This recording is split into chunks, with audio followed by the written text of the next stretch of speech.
미나상 곤니치와 하지메마시테 와타시와 리또 모시마스. 자, 오늘부터 여러분들과 JLPT N2 보장반 문자 어휘를 담당하게 된 이장우라고 합니다. 자, 여러분들이 바로 문제가 어떤 문제가 출제가 되고 어떻게 모의고사를 대비해야 할 것인가, 실전 문제로 바로 들어가는 것도 좋지만은 어떻게 대비를 해야 될 것인가, N2에서 문자 어휘는 어떤 유형의 문제가 출제가 되며 그 문제를 어떻게 대비해야 될 것인가 라고 하는 기본적인 개념을 가지고 접근을 하셔야만 여러분들이 N2 문자 어휘에서 고득점을 받을 수가 있습니다. 자, 문자 어휘, 말 그대로 문자와 어휘, 그만큼 많은 어휘력과 단어 능력이 있으면 충분히 고득점을 받을 수가 있지만, 만일 N2에서 출제가 되는 어휘가 2000개, 3000개가 되는데 그 2000개, 3000개를 몽땅 다 외우더라도 여러분들이 어떻게 문제를 풀어야 될 것인가 라고 하는 딜레마에 빠질 수가 있습니다. 그리고 그 많은 어휘를 전부 다 외울 수는 없죠. 여러분들이 문자 어휘를 접근을 할 때 어떻게 접근을 하고 어떤 요령과 스킬을 가지고 공부를 해야 될 것인가에 대해서 제가 여러분들에게 그 방법을 제시하도록 하겠습니다. 아시겠죠? 자, 일단 시험 유형은 1교시에서는 언어 지식이라고 해서 문자 어휘, 문법, 독해를 같이 시험을 칩니다. 여기서 문자 어휘, 문법 이 두 과목이 합쳐져서 60점이 되고, 독해가 또 60점, 청취, 2교시 청취도 60점, 이 세 개가 합쳐져서 총 180점 만점이 되겠습니다. 자, 구시험은, 옛날 시험은 절대평가였는데 바뀐 시험은 상대평가, 즉 문제가 어려울수록 내만 어려운 것이 아니라 모든 사람이 어렵기 때문에 문제가 어렵더라도 상대평가로서 점수를 만들기 때문에 여러분들이 문제의 난이도에 관계없이 본인들이 평소에 받는 점수와 비슷하게 점수를 받을 수가 있다. 그런데 구시험에서는 과락이 있다라고 공언을 했지만 한 번 또 과락을 적용시킨 적은 없습니다. 그런데 바뀐 시험 N2에서는 과락, 19점 이하는 과락이라는 것을 알아두셔야 됩니다. 그래서 여러분들이 한 과목만 열심히 한다고 해서 합격을 할 수 있는 것이 아니다. 모든 과목을 골고루 잘 하셔야만 여러분들이 과락을 면하면서 시험에 합격을 할 수가 있다는 것을 알아두시기 바랍니다. 자, 그러면 1교시에서 우리가 문자 어휘 파트는 파트 6개로 나눠지가 있습니다. 1번은 한자 읽기, 2번은 한자 찾기, 3은 어형성이라고 해서 파생어, 접미어, 접두어, 복합동사, 이런 어형성, 단어를 형성하는 형태의 파생어 문제가 출제가 되고, 공란 외우기, 그 다음에 5번 유의어 대체어, 비슷한 문장, 비슷한 단어, 절을 묻는 문제가 출제가 됩니다. 그리고 파트 6은 단어의 바른 쓰임이라고 해서 어떤 어휘가 그 보기 4개 중에서 바르게 쓰인 문장 찾는 문제가 출제가 되는 것입니다. 총 32문제가 출제가 된다는 것을 알 수가 있습니다. 자, 그럼 시험 문제에서 어떻게 출제가 되는 것은 알았는데, 이 시험 문제에서 출제가 되는 것들을 어떻게 대비를 해야 될 것인가에 대해서 알아보도록 하겠습니다. 자, 파트 1 한자 읽기 문제는 5문제가 출제가 됩니다. 자, 여기서 바뀐 시험은 커뮤니케이션 능력 시험. 예를 한번 들어보겠습니다. 조금 어려운 단어인데, 정보를 일본어로 조호. 근데 양보는 조호라고 해서 정보할 때 보자는 장음이 되지만 양보할 때 보자는 단음이 됩니다. 그런데 예를 들어서 연세 드신 분에게는 좌석을 양보해 주세요 할 때 오토시요리니와 세끼요 조호 시대구다사이, 양보해 주세요라고 해야 되는데 조호 시대구다사이, 정보해 주세요라고 해서 발음 자체가 틀린 것이죠. 하지만은 문장 자체 내에서 외국인이, 일본인을 제외한 외국인이 오토시요리니와 세끼요 조호 시대구다사이라고 발음하더라도 상대방 일본인은 조호라고 외국인이 발음을 잘못했지만은 양보라고 알아듣습니다. 즉 커뮤니케이션 능력 시험, 어느 정도 외국인이 말을 할 때 그리고 독해 문장을 해석을 할 때 대충 이게 무슨 말인가를 알면 이것이 무슨 말인가를 알면 답을 찾을 수 있게끔 문제가 만들어지가 있습니다. 구시험에서는 정확하게 어떤 어휘의 타금이라든가 장음을 반드시 구분해야 하는 문제가 굉장히 많이 출제가 되었습니다. 그리고 그 문제 양도 많았고, 그런데 N2 박규인 시험에서는 5문제가 출제가 됩니다. 한자 읽기가 5문제가 출제가 되는데 이 5문제를 위해서 수많은 어휘를 공부를 하는 것입니다. 자, 문자 어휘는 단언컨대 독해와 청해를 잘하기 위한 교두보로서 공부를 하는 건 괜찮지만 이것을 문자 어휘 파트에서 고득점을 받기 위해서 문자 어휘를 별도의 시간을 두고 공부를 한다는 것은 조금 어리석은 짓입니다. 자, 그럼 본 강의 취지는 무엇인가? 이장우 선생님의 말씀을 따르자면 문자 어휘는 그렇게 공부할 필요성이 없다라고 했는데 N2 학습자의 기본적인 실력은 어휘력과 한자 능력이 조금 떨어지더라. 그래서 기본적인 한자 어휘 능력이 있어야만 독해와 청해에서 고득점을 받을 수가 있습니다. 그래서 독해와 청해에서 고득점을 받기 위한 교두보로서 문자 어휘를 공부를 하셔야 된다. 그러면 1번에 보시면 타금과 장음의 구분에 연연하지 말자. 여러분들이 제가 앞에서 말씀드린 것처럼 커뮤니케이션 능력을 묻는 시험이 N2, N1, N3, N4, N5입니다. N5, F 발음. 여기서 타금과 자금의 구분은 구시험에서는 굉장히 많이 나와 있지만 여러분들이 물론 타금과 장음의 구분에 대해서 열심히 공부하시는 건 좋지만 너무 거기에 연연해서 이것은 타금이다, 이것은 장음이다 이렇게 공부를 했을 경우에는 너무 수박 겉핥기식의 공부가 되기 때문에 눈으로 보면서 느낌으로 몸으로 느낄 수 있는 그러한 어휘 공부가 되어야지 너무 한자 읽기 문제에서 타금과 자금의 구분에 연연하실 필요가 없다는 것입니다. 일반적으로 인터넷 강의라든가 교재에 보면 또 학원 강의에서 보시면 선생님들이 옛날 방식을 그대로 고수해서 타금과 자금에 대해서 굉장히 힘을 주십니다. 물론 중요한 일이고 당연히 강조하는 게 맞지만은 본 강의는 여러분들이 시험에 합격을 해야 된다. 합격을 하기 위해서 파고다스타에서 이장우가 강의를 하고 있는데 타금과 장음에 대해서 너무 연연한 강의를 했을 경우에는 너무 거기에 여러분들이 거기의 함정에 빠져버려서 타금, 장음의 구분으로서 문자 어휘 공부하다가 날 새버린다는 거. 반드시 여러분들이 아셔야 되는 게 몸으로서 이렇게 읽는 것이구나. 이런 감각적으로 접근하셔야 되지 장타금에 대해서 연연하지 말자. 그 다음에 형용사 계열은 반드시 암기하자. 형용사 계열, 이 형용사, 나 형용사, 소위 말하는 형용사, 형용, 동사를 말하는 것인데 형용사 계열은 양이 적습니다. 시중에 있는 교재를 보시면 물론 딱 걸려서란 교재, 본 강의는 딱 걸려서란 교재, 파고다 출판사에서 출판한 딱 걸려서란 교재를 바탕으로 강의를 하고 있는데 그 교재 앞부분에 보시면 형용사와 형용동사에 대해서 정리가 잘 되어 있습니다. 형용사, 형용동사는 32문제 중에서 한두 문제밖에 비중이 없습니다. 그럼 왜 형용사 계를 반드시 암기를 해야 될 것인가? 역시 청독해, 청해와 독해에서는 형용사 계열, 이 형용사와 나 형용사를 몰랐을 경우에 문맥의 의미를 정확하게 파악할 수가 없어요. 그래서 문자 어휘를 위한 형용사를 암기하는 것도 도움이 되지만은 청독해를 위해서는 필수적이다라는 것을 알아두시기 바랍니다. 그 다음에 3번에 동사는 제일 마지막에 공부를 하자.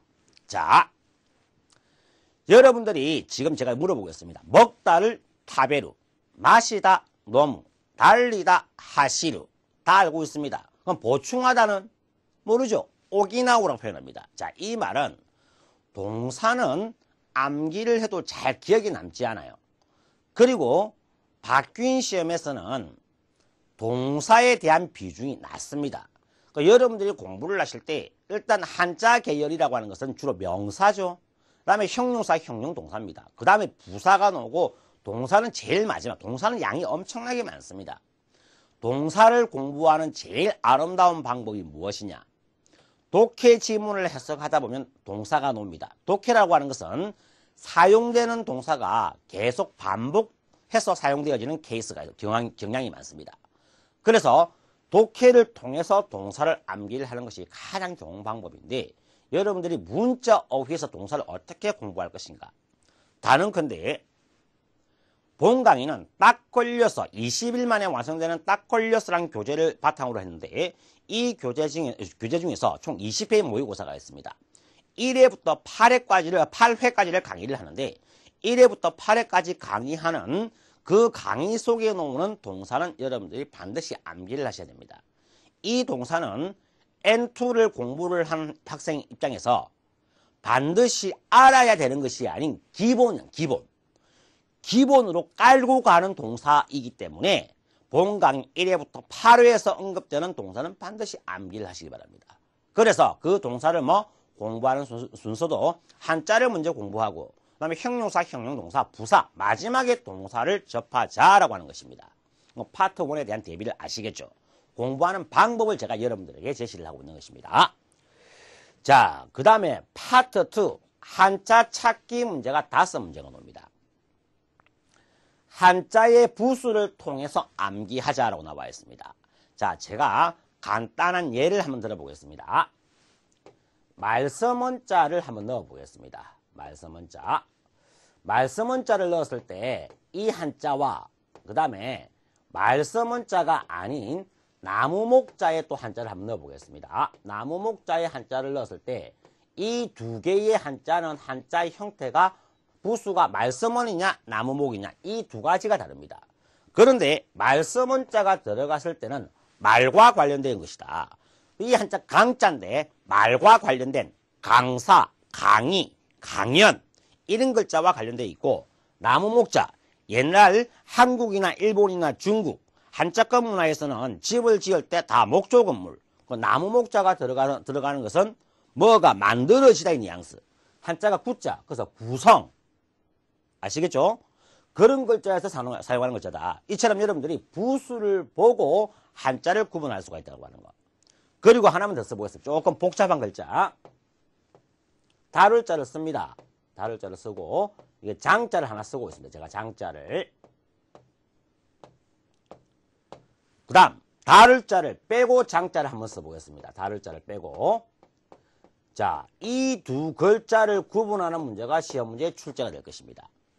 왼쪽에 있는 글자는 다룰자고 오른쪽에 있는 건 다룰자가 없는데 이 다룰자는 이 고기 육자 있죠. 이 고기 육자가 부수가 되었을 때는 다룰자로 바뀌어버립니다. 그래서 달월자가 들어가는 글자는 사람의 신체 부위와 관련되어 있다. 시험 문제에서 심장이라는 한자, 신조라는 한자를 찾는 문제가 나오면 신체 부위가 들어가는 왼쪽 글자가 여러분이 화면을 봤을 때 왼쪽 글자가 정답이 되겠습니다. 그럼 오른쪽 글자는 저장할 때 장자가 되겠습니다. 아시겠죠? 우리 사람의 위도 다룰자가 들어가죠. 여러분들이 이처럼 어떤 한자의 특징을 정확하게 알고 접근을 하시면 비슷한 한자를 구분할 수가 있다는 것입니다. 이처럼 본 강의에서는 여러분들에게 비슷한 한자를 어떻게 구분할 것인가를 제 나름대로의 방법, 자, 스스로가 비슷한 한자를 구분할 수 있는 방법이나 스킬을 찾자. 여러분 나름대로의 방법과 이장과 제시하는 방법을 합치고 그리고 부수를 통해서 암기를 하자라고 설명되어 있는 것처럼 본 강의에서 파트 2는 어떻게 한자를 구분할 것인가에 대해서 이러한 방법으로 여러분들에게 제시를 하고 있는 것입니다. 그리고 파트 1과 파트 2는 다른 파트를 위해서라도 철저히 공부하자. 자, 파트 1과 파트 2는 어휘 공부가 되겠죠. 한자 공부가 되겠고 한자와 어휘 공부를 하는 것이 문자 어휘 파트의 강의의 특징이라 할 수가 있습니다. 그래서 파트 3, 4, 5, 6을 위해서라도 여러분들이 파트 1, 파트 2에서 다루는 어휘 그리고 제가 강의를 하면서 관련된 어휘도 계속 여러분들에게 제시를 하고 있습니다. 이렇게 제시한 어휘까지 암기를 해 두셔야만 파트 3, 4, 5, 6을 쉽게 여러분들이 정답을 찾을 수가 있는 것입니다. 파트 1, 2는 파트 1, 2를 위한 공부가 아니다. 나머지 파트 3, 4, 5, 6 심지어는 독해청의 문법을 위해서라도 반드시 파트 1과 파트 2는 철저히 공부해 두실 필요성이 있다. 아시겠죠? 자, 그 다음에 어형성, 접두어 전미사가 출제된다는 나와 있습니다. 자, 제일 처음에 시험 문제가 바뀌었을 때 2010년도에 바뀌었을 때 일본어 능력평가위원회에서는 접두어 전미사 외에도 복합동사도 예시로서 이러한 문제가 출제될 것이다 라고 제시를 했습니다. 자, 여기서 접두어가 무엇인가? 비상식적, 비합리적, 무계획, 무조건 이런 식으로 앞부분에 어떤 글자가 나와서 글자가 형성되는 어형성, 전미사, 영어권, 공산권 할 때 권, 사교적, 민주적 할 때 적 이런 글자를 묻는 것이 접두어 전미사가 되겠습니다. 자, 이것은 접두어 전미사가 아주 특수한 경우를 제외하고는 한국어와 접두어 전미사는 유사합니다. 그래서 한자를 한글로 읽어낼 수만 있다면 접두어 전미사 문제는 굉장히 쉽게 정답을 찾을 수가 있는데 간혹 가다가 5문제 중에서 한 문제 정도가 한국어로는 성립이 되지 않는 표현들이 출제가 되기도 합니다. 자, 이것은 다른컨대 본교재에 나와 있는 딱 걸려서란 교재에 보시면 접두어 전미사에 대한 정리가 되어 있습니다. 그리고 문제로서 만들어지가 있는데 그 내용만으로도 충분히 5문제 중에서 4문제 이상은 풀 수가 있을 것입니다. 한 문제 정도는 여러분들이 조금 어려운 수준의 접두어 전미어가 출제가 됩니다. 제가 이것은 본 강의에서 여러분들이 한국어에는 없는 접두어 전미어에 대해서도 한두 번씩 제가 언급을 합니다.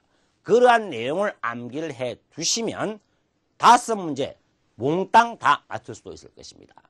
그래서 접두어 전미어는 한국어로 한자를 해석만 할 수 있으면 충분히 정답을 찾을 수가 있다라고 하는 것을 염두에 두시기 바랍니다. 그래서 파트 1, 파트 2 한자 읽기, 한자 찾기를 정확하게 공부를 해두신다면 파트 3에도 도움이 될 수가 있다. 자, 이번에 보시면 한국어로 문제에 있는 한자를 읽을 수만 있으면 정답을 찾을 수 있다라고 제가 설명해 드렸죠. 자, 3번 보시면 별도로 이 파트를 대비하는 것보다는 파트 1, 2를 통해서 한자를 스스로 익히도록 하자. 한자를 익혔을 때 파트 3은 여러분에게 보너스로서 선물로서 다가오는 문제가 파트 3이라는 것을 알아두시기 바랍니다. 아시겠죠? 자, 여러분들이 제가 이렇게 문제를 분석하는데 이것은 지금까지 시험 쳤던 것을 제가 분석을 다 했고 바뀐 능력평가 시험은 어디서 만들어진 것인가 이것을 제 나름대로의 방법. 자, 한국에는 일본어 능력평가 시험 외에도 일본어 검정시험이라든가 실용 일본어, 그 다음에 JPT라는 시험이 있습니다. 그리고 일본 현지에 가보시면 비즈니스 일본어 시험도 있고 그 다음에 일본인을 대상으로 한 일본어 능력 시험도 있습니다. 다양한 시험인데 그 시험들의 특징들을 봤을 때 그 시험들이 갖고 있는 고유의 어떠한 장점만을 거의 N2, N1, N3 바뀐 시험에서 골고루 섭취를 했더라. 그래서 그러한 문제를 전부 다 분석을 해보니까 이러한 형식으로서 시험 문제가 출제가 되더라라는 것을 제 나름대로 판단을 했는데 이 판단이 시험을 쳐보니까 그대로 적용되더라. 이러한 것을 바탕으로 여러분들에게 설명을 해드리고 있는 것이기 때문에 저를 믿고 그리고 막상 또 시험을 쳐보고 나서 제가 설명했던 내용이 이장호 선생님이 하신 말씀이 맞구나 라는 것을 여러분들이 몸소 느낄 수가 있을 것입니다. 자, 공란 외우기 7문제가 출제가 되는데 한자음 명사가 주로 출제가 된다. 한자음 명사라는 것은 뭐냐면 자, 이것은 제가 본 강의에서도 설명을 하고 있지만 보기 1, 2, 3, 4에서 발달, 발전, 발견, 발상 이런 보기가 나와 있습니다. 야마다상 마 토키도키 했나 무엇을 쓰루까라 도테모 오카시 히토다요. 야마다시는 때때로 이상한 무엇을 하기 때문에 매우 이상한 사람이다. 그러면 이상한 발상이 정답이 되겠죠. 이처럼 한자음 명사는 7문제 중에서 4문제 이상이 출제가 됩니다. 이 말은 한자를 한글로 읽을 수만 있으면 정답을 찾을 수가 있다. 그래서 파트 1, 파트 2 한자 읽기, 한자 찾기 문제를 열심히 잘 하신 분들은 파트 4 공람여기에서 한자음 명사 문제는 쉽게 정답을 찾을 수가 있습니다. 그런데 예를 들어서 요진이라는 단어가 있습니다. 요진. 이 글자는 한국말로 음을 읽었을 때 용심이지, 용심. 자, 우리나라 말로 용심이란 말이 있습니까? 없죠? 근데 이 요진은 뭐 조심하다는 뜻, 조심하다는 뜻. 그리고 하나 더 써보면 요이라는 단어가 있습니다. 요이. 요이는 한국말로 하면 용이. 요인데 의미는 준비란 뜻이 의미가 되겠습니다. 이러한 것들은 한자음 명사이지만 한글로 읽었을 때 그 의미를 정확하게 파악할 수가 없어요.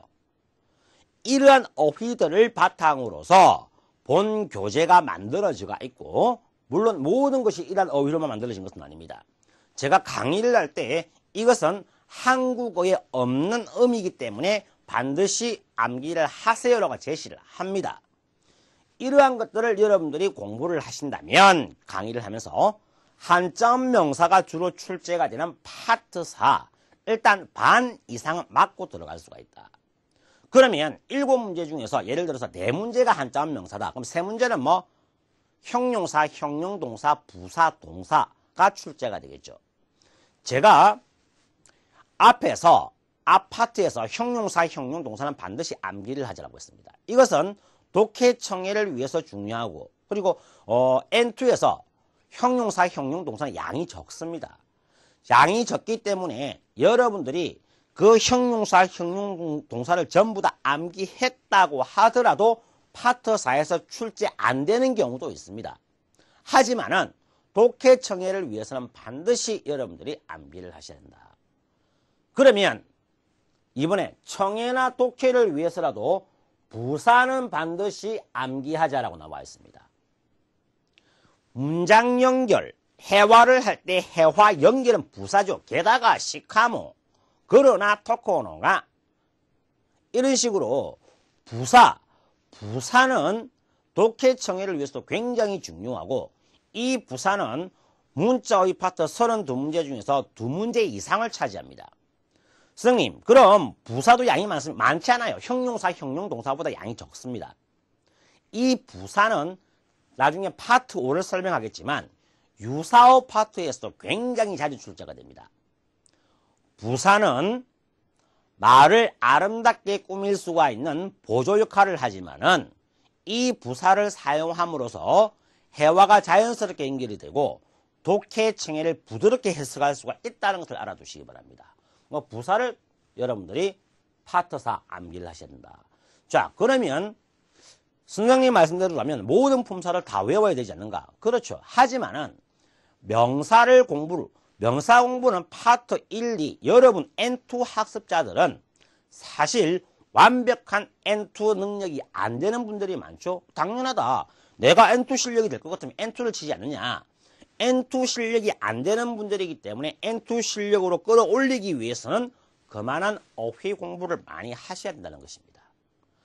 그래서 그만한 많은 공부를 하기 위해서라도 여러분들이 청해 독해를 위해서라도 형용사, 형용동사, 부사는 반드시 암기하실 필요성이 있다.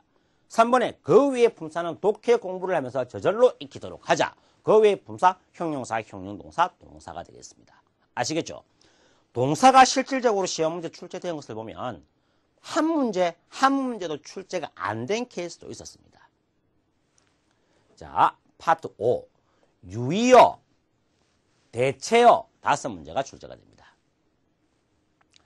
부사는 문장에 상관없이 유사어가 정해져가 있다. 자, 게다가 제가 앞에서 아까 시카모라고 했는데 시카모는 같은 표현 오마케니, 소노위에니, 소레니 같은 표현이 되겠습니다.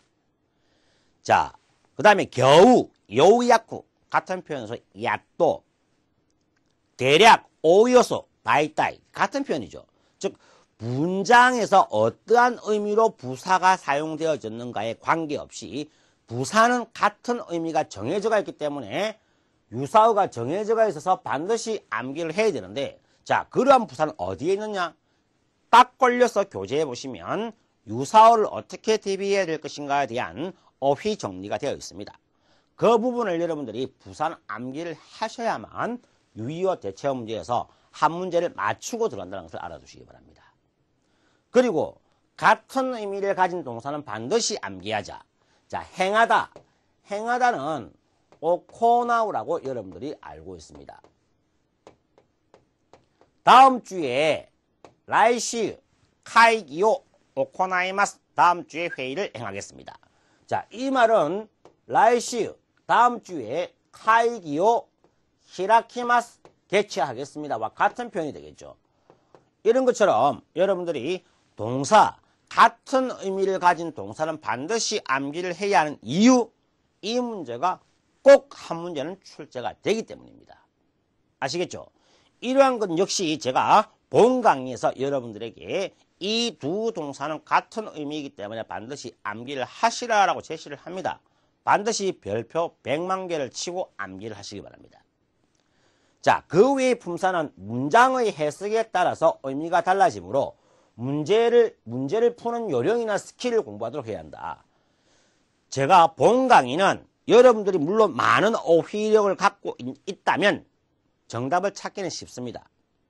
하지만은 문제를 푸는 스킬도 중요하다. 그 스킬을 딱 걸려서 1강부터 16강까지 JLPT N2 문자어휘 보장반에서 제가 설명을 하고 있습니다. 그래서 많이 아는 것도 중요하지만 그만큼 문제를 푸는 스킬이 중요하다. 이 스킬이라고 하는 것이, 자, 보세요. 여러분들이 무언가를 할 때 컴퓨터를 하는데 1년째 컴퓨터를 하는 것보다 2년, 3년, 4년째 컴퓨터를 하시다 보면 더 많이 컴퓨터를 빨리 하는 방법, 빨리 하고 잘하는 방법을 아실 수가 있겠죠. 저는 JLPT 강의 경력만 20년입니다. 파고다에서만, 대파고다 외국어학원에서만 11년째고 인터넷 강의만 하더라도 10년이 넘었습니다. 이 말은 그만큼 여러분들에게 많은 스킬을 제공할 수가 있다고 하는, 또 잘난 척합니다. 제 취미생활입니다. 이해하십시오. 그만큼 여러분들에게 많은 스킬을 제공할 수가 있는 것입니다. 그래서 문제를 푸는 요령이나 스킬을 공부해야 되는데 그 요령이나 스킬이 무엇인가, 그것을 제가 제시를 하고 있다. 자, 보통 독해를 할 때 이런 말을 합니다. 선생님들이 필자의 생각이나 의도를 파악해야만 정답을 찾을 수가 있다. 누가 모르냐고. 다 알고 있는 거라고, 그걸. 그럼 필자의 의도나 생각을 어디서 찾을 거냐고. 어디에 있는데 이것을 제시를 해야만 학생 여러분들이 만족하는 강의가 되겠죠. 뜬구름 잡는 소리. 뜬구름 잡는 소리는 말이 안 돼. 자, 여러분 문자 어휘 전부 다 외우면 합격입니다. 어쩌라고 그걸. 다 못 외우니까 외우는 방법을 제시해달라. 어떻게 하면 접근할 수가 있는데 무엇을 외워야 되는데 이것을 제시해야 된다. 예를 들어서 카타카나를 여러분들이 굉장히 외우기 어려워하는데 카타카나 공부할 때 이게 뭡니까? 유자죠. 유. 그럼 이걸 어떻게 외우냐? 그래유. 아, 그래서 이게 카타카나로 유자구나. 이러한 요령이 필요하다는 거. 그럼 혹시 카타카나 이 유자 하나 갖고만 그런 게 아닙니다. 카타카나는 전부 다 제가 이렇게 연상법으로 외우는 법을 제가 알고는 있습니다. 이처럼 여러분들이 무언가를 외울 때 어떻게 외울 것인가에 대한 스킬, 문제를 풀 때 어떻게 정답을 찾을 것인가의 요령을 알고 있어야 된다는 것을 명심해 두시기 바랍니다.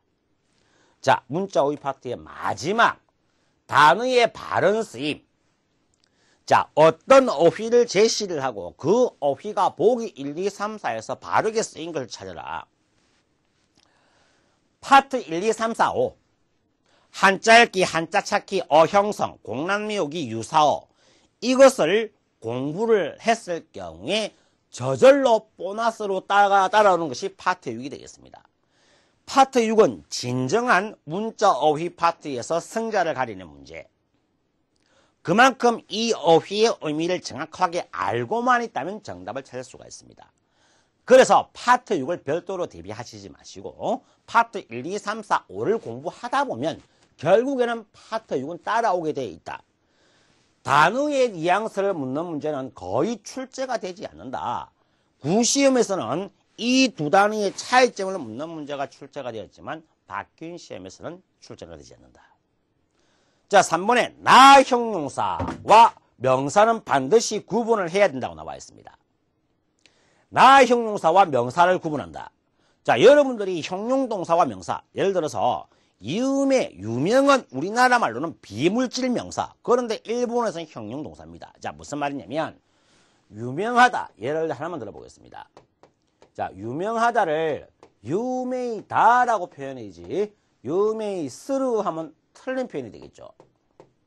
또 유메이가 형용동사이기 때문에 명사와 연결될 유메이나 플러스 명사가 와야 됩니다. 그런데 유메이노 명사가 왔을 경우에는 틀린 표현이 되겠습니다. 아시겠습니까? 이처럼 어떤 단어가 나왔을 때 그 단어가 형용동사인가 명사인가를 구분을 할 줄 알면 정답을 찾을 수 있는 문제가 출제가 됩니다. 그럼 어떻게 찾을 것인가? 어떤 단어가 정숙이라는 단어가 나와 있다. 이 정숙이 명사인지 형용동사인지 어떻게 구분할 것인가? 아주 쉬워요. 뭐뭐 하고 있다. 뭐뭐 하고 있다. 뭐뭐 하고 있다는 말을 붙여서 그 단어에 말이 되지 않으면 형용동사다라고 생각하십시오. 유명하고 있다. 말 안 되죠? 형용 유명이다. 친절하고 있다. 말 안 된다. 신세스다. 조용하고 있다. 말 안 된다. 시스카다. 공부하고 있다. 말 되다. 뱅켜스루 이렇게 표현할 수가 있습니다. 그래서 어떤 단어를 제시했을 때 형용동사인지 명사인지를 나왔을 때 그 분사를 정확하게 구분하는 것만으로도 한 문제를 풀 수가 있는 것입니다. 자, 여러분들과 파트 1에서 파트 6 문자위를 어떻게 공부할 것인가에 대해서 제가 충분히 설명해 드렸습니다. 이러한 것을 바탕으로 여러분들이 공부를 하신다면 이것을 바탕으로 어떻게 접근해야 할 것인가, 그리고 본 강의를 들으신다면 문자의 파트 32문제 전부 다 맞출 수 있는 만점의 영광을 누릴 수가 있을 것입니다. 아시겠죠? 자, 그럼 여러분들과 본 강의에서 찾아뵙도록 하겠습니다.